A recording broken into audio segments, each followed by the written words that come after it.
Hello everyone, and welcome to today's video. We will be comparing the Soviet and American Air Forces in 1989, continuing last week's series. Discussed today will be some of the tactical aircraft such as fighter jets and ground attack jets in the respective countries' air forces. Bomber, strategic, and transport aircraft along with helicopters will not be discussed. They might be in a future video. Without any more delay, let's get started. We will first start in the category of ground attack aircraft. For the Soviets, we first have the Su-25, codenamed by NATO as the Frogfoot. The Su-25 is a subsonic ground attack jet. Its maximum speed is Mach 0.79 at ground level. It has two engines in the jet's fuselage. The Frogfoot has long wings to accommodate a variety of ordnance. Such weaponry can include but is not limited to 100, 250, and 500 kilogram bombs, Kh-25 and 29 laser-guided missiles, S-5, S-8, S-13, S-24, and S-25 rockets, R-60 and R-60M air-to-air infrared missiles, and other types of ordnance. The Su-25 has 10 pylons to accommodate the ordnance. 2 are for the R-60 missiles while the other 8 are for ground ordnance. The Su-25 has an internal 30 mm cannon, along with a few hundred countermeasures such as chaff and flares. By 1989, 582 Frogfoots were produced in Georgia for the Soviet Air Force. Up to 23 were lost in the Soviet-Afghan War, limiting the number of available aircraft for a Cold War gone hot scenario. In 1990, only 340 were in the Soviet Air Force's inventory, so it's safe to assume a similar amount would be in service despite a higher number of produced aircraft. However, the Su-25 would certainly play a large role in destroying NATO fortifications and armor. Along with the Su-25, the supersonic MiG-27, codenamed by NATO as the Flogger, would see use. It featured a swing-wing design and had a single, powerful afterburning engine. It used the same weaponry as the Su-25, except the MiG-27 had the capabilities to use laser and TV-guided bombs. The Flogger could also use the Kh-29T TV-guided missile. It used a powerful 30 mm cannon. It was based on the MiG-23 Flogger, which will be discussed shortly. On the American side, we have the A-10A Warthog. The A-10 is often described as being built around its massive 30 mm Vulcan autocannon, which can hold 750 rounds of ammunition. The A-10, like the Su-25, is a subsonic attack aircraft. It has 2 external engines mounted near the aircraft's tail. The cockpit has a titanium tub protecting the pilot from enemy ground fire. The A-10A has the 30 mm cannon as mentioned, along with the capability to use up to 4 AIM-9 Sidewinders, AGM-65 TV-guided air-to-ground missiles, 250, 500, 1,000, and 2,000-pound bombs, incendiary bombs, along with laser and TV-guided bombs, and M247 unguided rockets. For defensive weaponry, the A-10 has several hundred chaff and/or flare countermeasures. The A-10 was produced from the early 70s until 1984. In this time, 716 A-10s were produced in New York and Florida. Like the Su-25, the A-10 would play a large role in a Cold War gone hot scenario, attacking enemy armor, fortifications, and ground troops. Moving on, we have the fighter jets used by each side. For the Soviets, we have the old third-generation MiG-23 MLD. It was NATO codenamed as the Flogger K.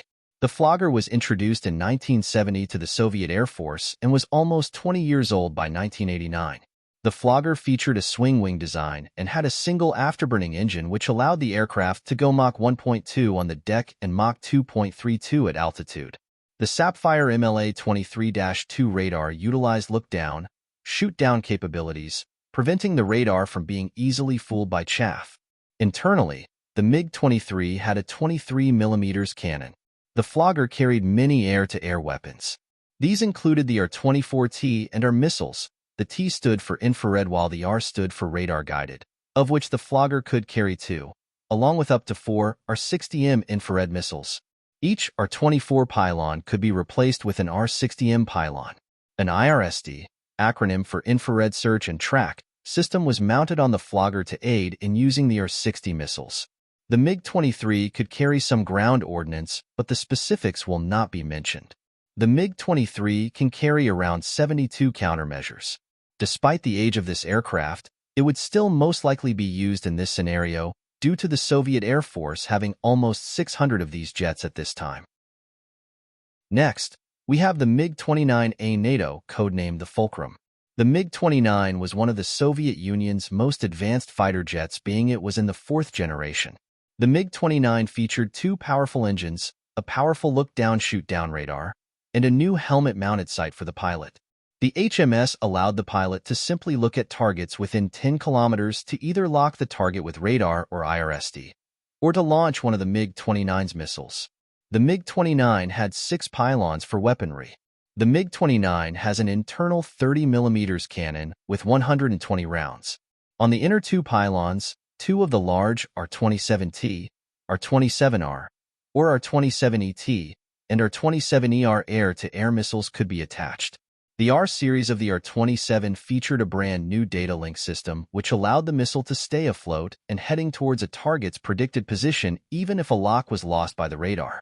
Also on these pylons and the outer 4 pylons could be attached the R-60M along with the new R-73 infrared missiles. The R-73 was a revolutionary missile.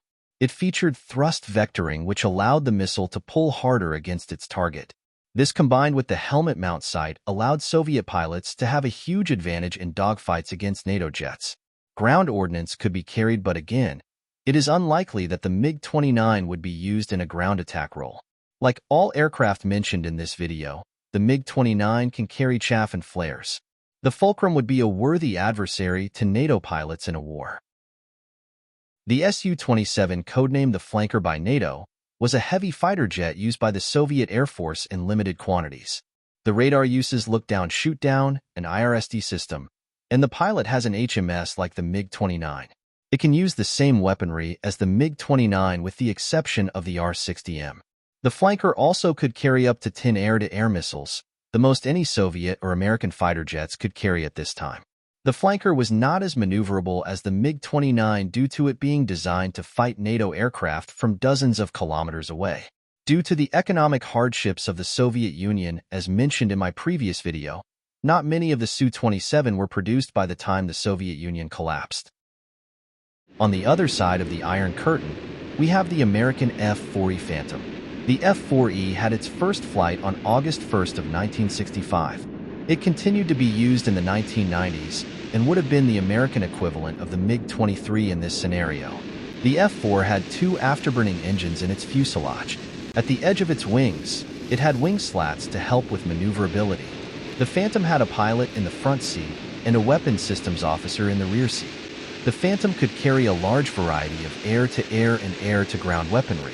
For air-to-air, it could carry 4 AIM-9 Sidewinders and 4 AIM-7 Sparrows. The Sidewinders are infrared guided while the Sparrows are radar guided. For ground ordnance, the Phantom could carry unguided and guided bombs, napalm bombs, M247 rockets, AGM-12 manually guided missiles, and AGM-65 Maverick TV guided missiles. The Phantom had an internally mounted 20mm Vulcan autocannon.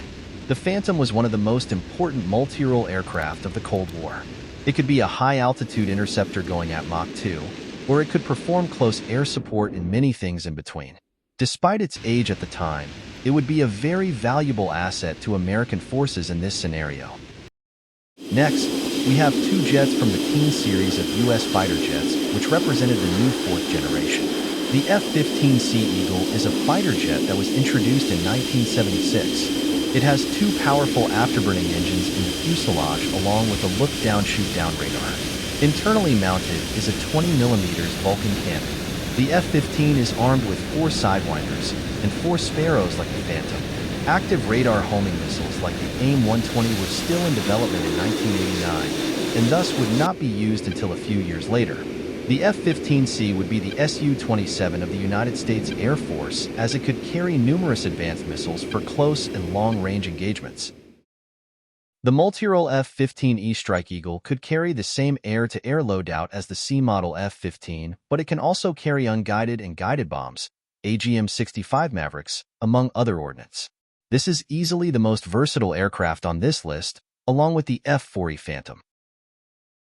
Last but certainly not least, We have the F-16C Viper, also known as the Fighting Falcon. The F-16C, like the F-15, is a multirole fighter.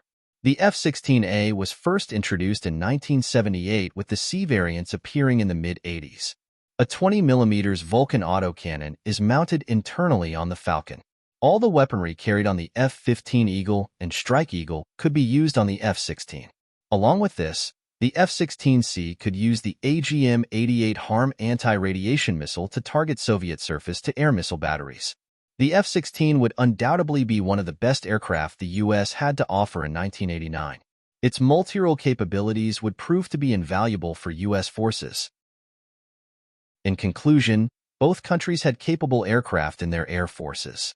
As mentioned in the last video, the Soviet Union was having an economic crisis in 1989. The Soviet military most likely could not sustain its air force in the late Cold War if a large engagement was to occur. Maintenance costs and spare parts cost for these aircraft would be unbearable for the Soviet economy. I hope you guys enjoyed this video. Please leave any corrections in the comments below, and I will investigate them. Take care everyone, and stay tuned for the next video.